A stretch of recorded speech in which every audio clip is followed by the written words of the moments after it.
Hey, it's James Nicholson. I hope you're well. And in today's video, I wanted to share with you a very difficult decision that I've had to make recently.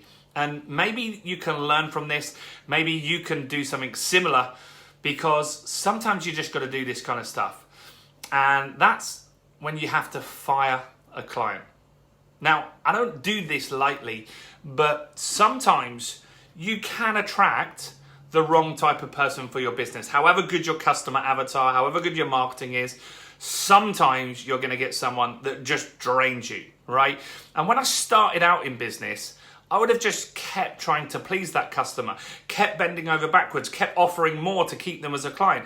And my margins would have kept eroding and eroding and eroding. And ultimately, it's not good for that person, and it's not good for you as the business owner, because it just frustrates you massively. And so what I would urge you, if at times you get difficult customers that you're just getting drained, because they can take one issue that you get with a customer could take hours of frustration afterwards, that you just can't focus on what's the right thing for your business. Fire them. Just fire them. Give them their money back and fire them as a customer. You can't help everybody. Now, it's easier said than done.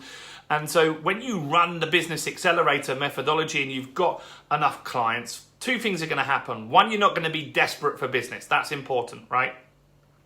Because when you're desperate, you will work with anyone that's got a pulse or a checkbook. And another thing is that you'll have other clients that can replace clients as you lose them, because a lot of business owners that we come across initially before we start working together on our business accelerator program, they are in feast and famine. They have good months, they have bad months, and it's up and down, and it really frustrates them and really gets stressful at times. Now, that happens, right? We must be prepared for that. We must, as business owners, have the ability to just let someone go and make a fresh start, right? It's good for you, it's good for them, and it's not something that we take lightly. Now, initially, you don't just fire a client straight away. You'll try and work out any issues that you've got.